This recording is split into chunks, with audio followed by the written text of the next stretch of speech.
Robin Moss can almost still hear it. Grandmommy, grandmommy, I love you so, love you so, love you so. Imani, I love you so, I love you so, I love you so. Her first granddaughter strumming this red guitar in her sweet little voice, echoing through the house.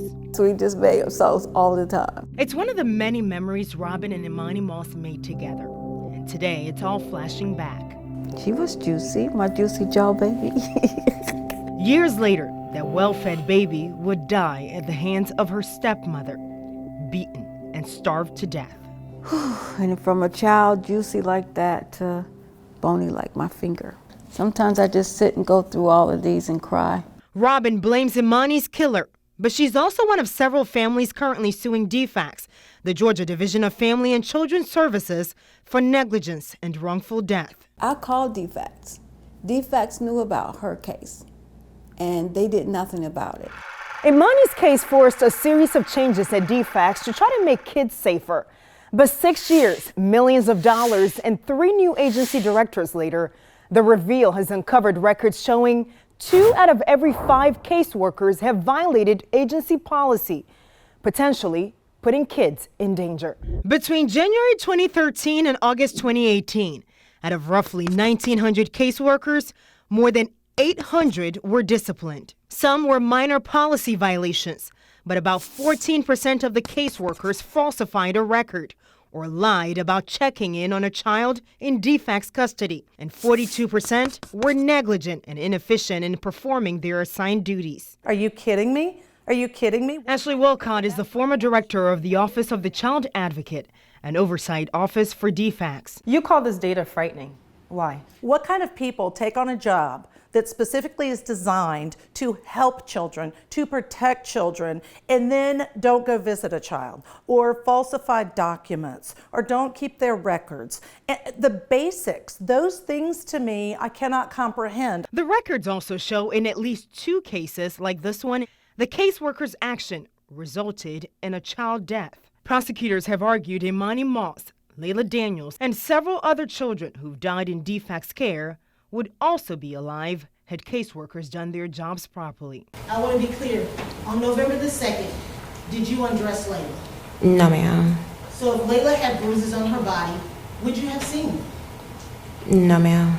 And if a child's nonverbal, should the case manager be doing that at every visit? Every home visit. 2-year-old Layla was killed by her foster parents, Joseph and Jennifer Rosenbaum. Many DFCS errors were exposed during the murder trial in July. Tom Rollins is the DFCS director. I think the hopeful side of this is that we are catching all of those instances. But we're catching them after the fact. Yes, but remember that we are all humans here. But I will say we do not tolerate falsehoods. We cannot tolerate unethical behavior. Rollins points to the list of disciplinary actions as progress. Half of the policy violations ended in a written reprimand.